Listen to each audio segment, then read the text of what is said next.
Bonjour, dans cette vidéo, on va essayer de vous expliquer comment préparer au mieux votre jument pour son poulinage.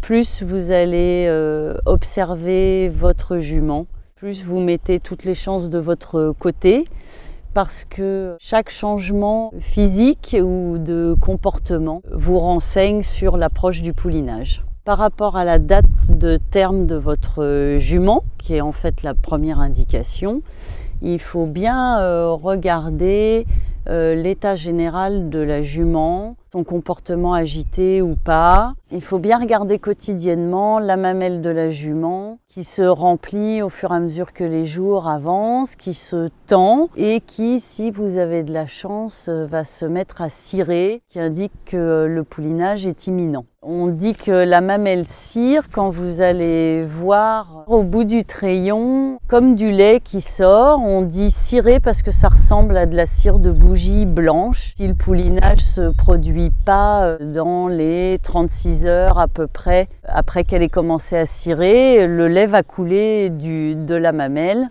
C'est pas très grave, mais ça indique vraiment que le poulinage est imminent. En termes de préparation, l'état général de la jument est important. Il faut qu'elle ait suffisamment de réserve et d'énergie pour pouvoir pouliner. Il est très important qu'elle soit pas grasse et c'est pour ça qu'il faut faire attention à son alimentation. Bien nourrir, c'est-à-dire en quantité et en qualité avec un aliment adapté à la gestation dans les 2 derniers mois du poulinage. Et on va réduire dans la dernière semaine pour ne pas surcharger en alimentation complémentaire la jument qui va pouliner, parce qu'il y a des risques de fourbure postpartum.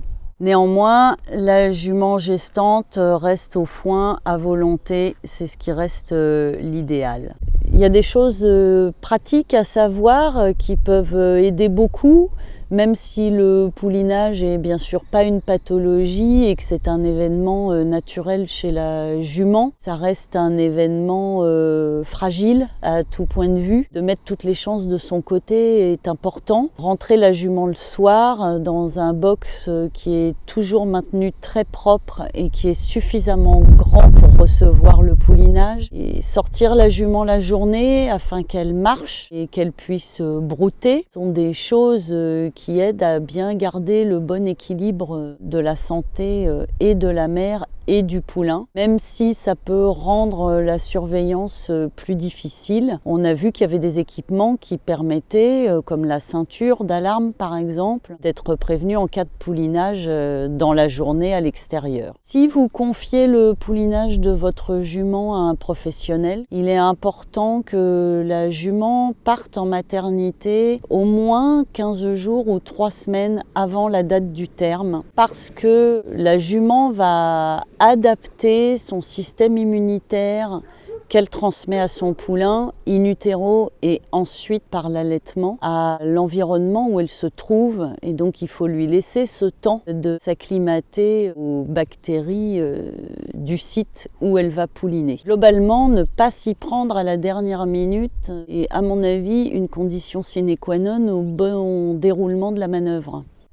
Le fait que la jument cire, le fait que le dos se casse, le fait que la vulve devienne lâche et s'allonge, ce sont des signes qui renseignent donc sur l'imminence du poulinage, mais qui sont pas tous apparents chez toutes les juments. Vous pouvez en avoir un seul, vous pouvez en avoir aucun. C'est ce qui rend le poulinage pas très facile à cibler dans le temps. C'est pour ça que j'insiste beaucoup sur l'observation.